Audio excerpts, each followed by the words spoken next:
Vous écoutez Alger Chaîne 3, le journal.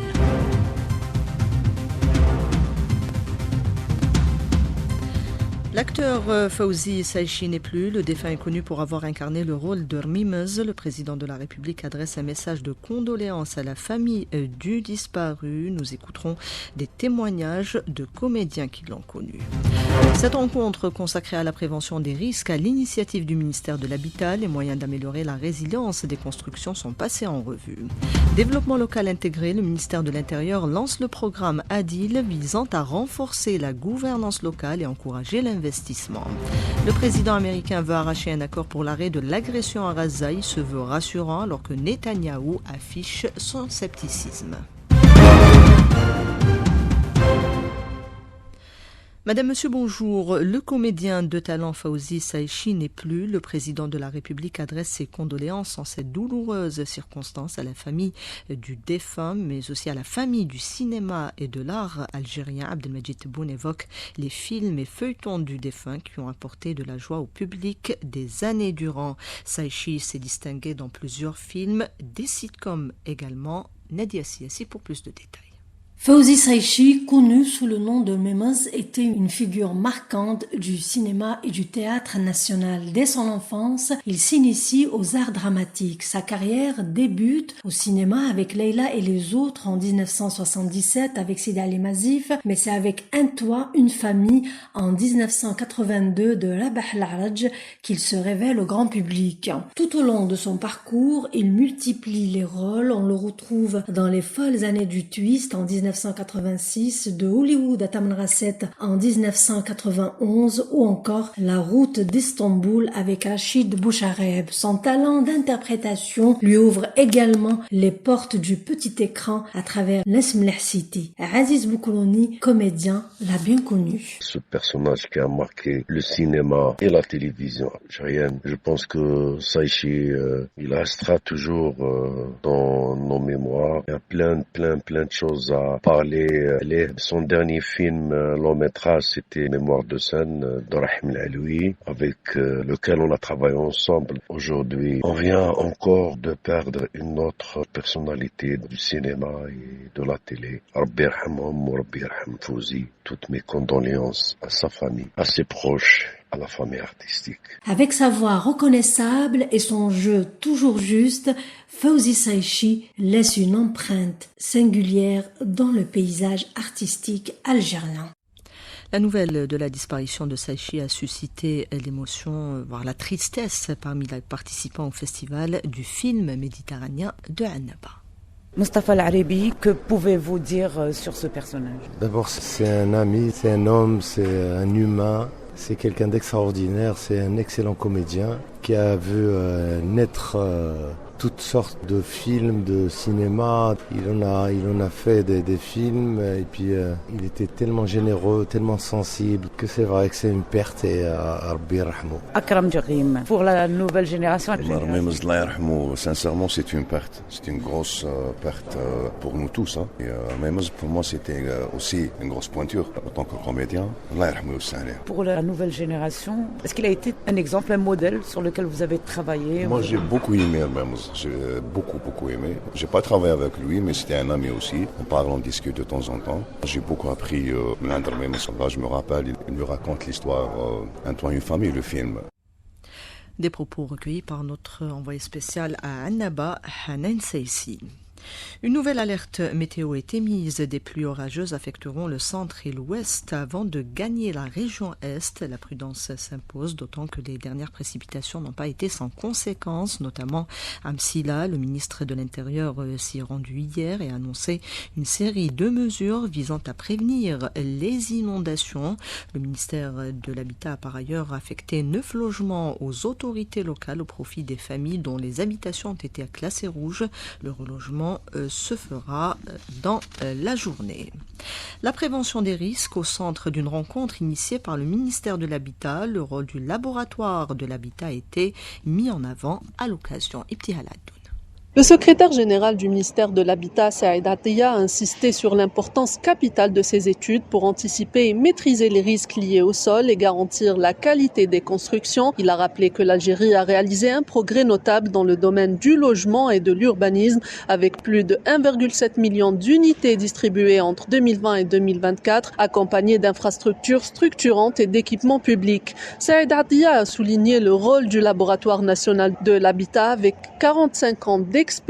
Ce dernier a connu une véritable modernisation grâce à l'acquisition d'équipements de haute précision, à la mise en place d'une plateforme numérique innovante et au lancement d'un programme intégré de formation continue destiné aux différentes catégories techniques. L'objectif est de renforcer les capacités nationales pour accompagner les projets stratégiques, notamment la réalisation d'1 million de logements supplémentaires entre 2025 et 2029. Enfin, le secrétaire général a présenté ce colloque comme une opportunité unique de partage d'expériences entre ingénieurs, bureaux d'études, maîtres d'ouvrage et entreprises autour des meilleures pratiques internationales en matière d'études géotechniques et géologiques.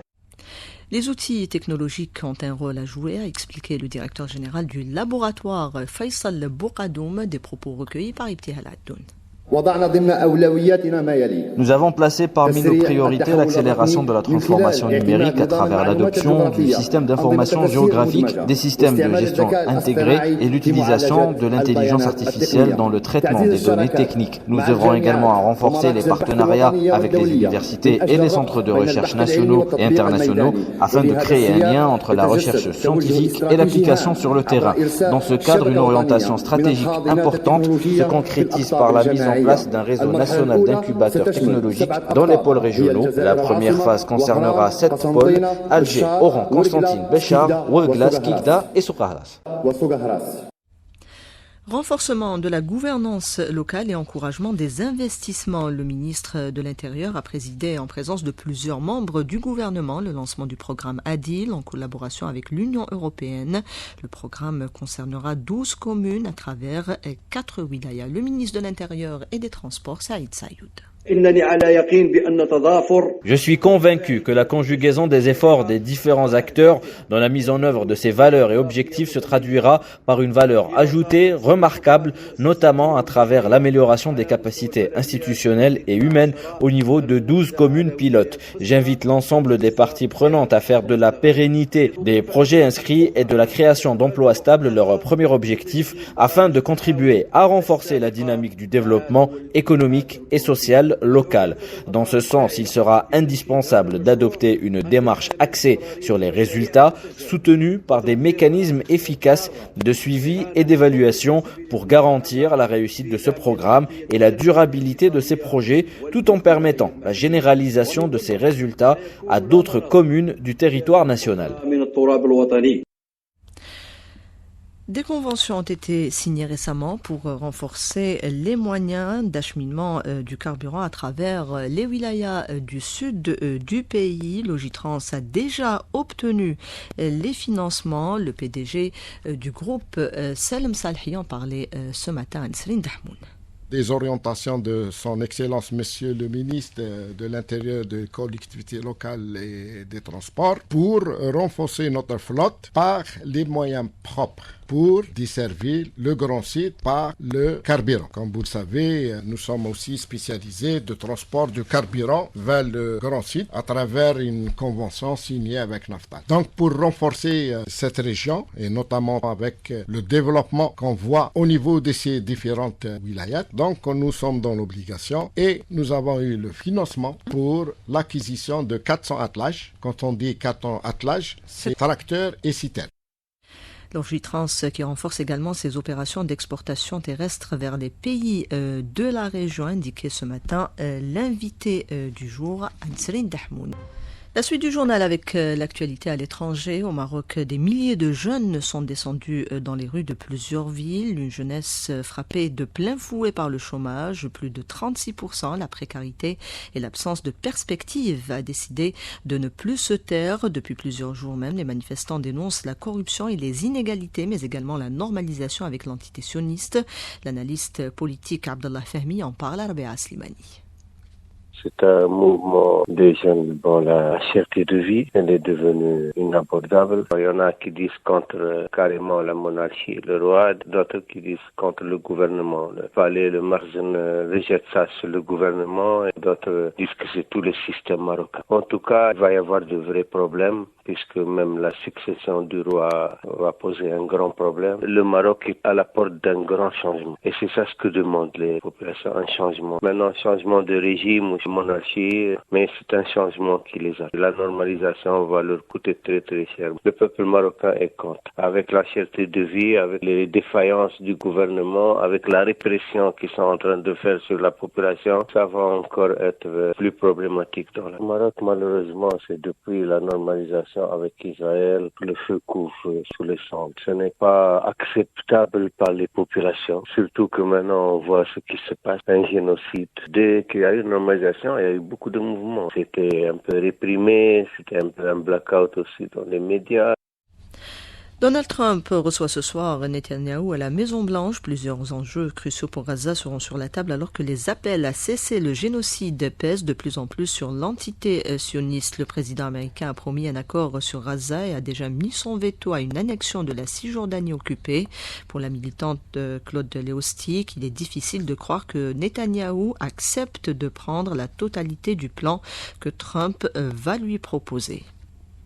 Le sommet lui-même, moi je n'en attends pas grand-chose parce que Netanyahou aux Nations Unies a réitéré sa volonté d'en finir avec Gaza et s'emparer du territoire et puis se débarrasser des Palestiniens. Donc je pense que cet accord qui aurait été plus ou moins validé, c'est un projet colonial. L'Occident en gros qui décide comment la vie des Palestiniens devra se dérouler, à supposer qu'ils survivent.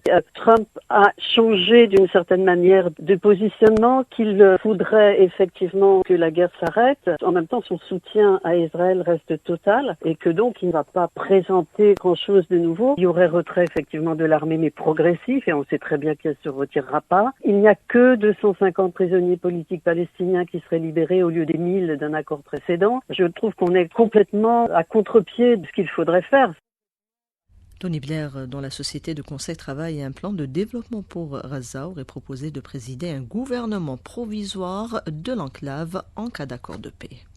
Tony Blair, effectivement, est prêt à devenir gouverneur de Gaza, encore une fois dans cette logique coloniale, sachant qu'il y a énormément d'intérêts économiques aussi, bien sûr, à la clé. Ce serait un gouvernement qui ne comporterait effectivement pas de Palestiniens élus, en tout cas. Ce seraient des technocrates internationaux, plus une force militaire internationale, mais on ne sait pas laquelle, on ne sait pas dirigée par qui. Tony Blair aux manettes, le Hamas n'acceptera pas, bien sûr. Ce que le Hamas demande, et depuis longtemps, c'est le feu définitif. Et il faut d'ailleurs rappeler que le Hamas, depuis longtemps aussi, a dit qu'après la guerre, il se retirait de la gestion de Gaza. Il fut très dubitatif sur une évolution positive pour la Palestine dans les jours qui viennent.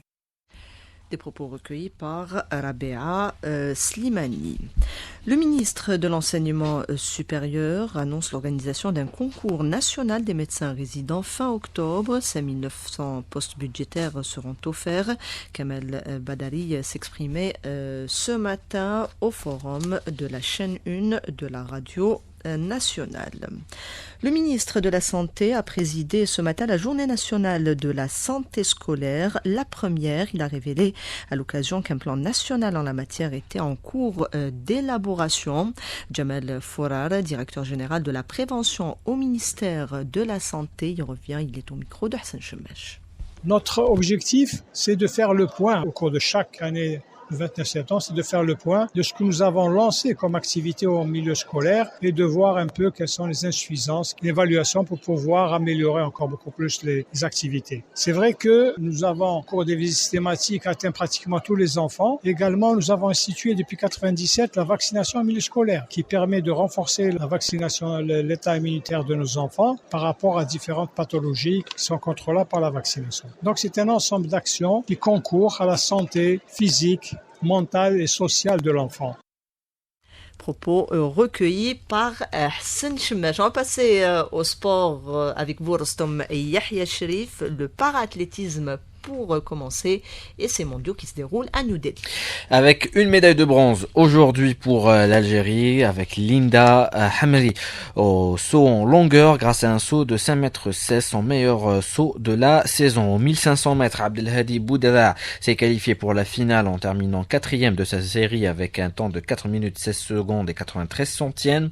Également la qualification de Mounia Guesmi pour la finale du lancer de club suite à un lancer mesuré à 22 mètres 34. Le football avec la suite aujourd'hui de la 6e journée du championnat national de Ligue 1. 2 rencontres au programme. USM Alger Mouloudia Club d'Albayet, ça sera à huis clos et à partir de 16h. Et à 18h, l'Espérance de Mostaganem face à l'Entente de Sétif. 2 rencontres que vous pourrez suivre en direct sur nos ondes. Merci Rostom Selma Figuir, Erdouan Siassi était à la réalisation du 12-13, Sharaf Eddin à la console technique, Houssine à la régie d'antenne et Yassine au streaming. Tout de suite la météo avec Soraya Zantar.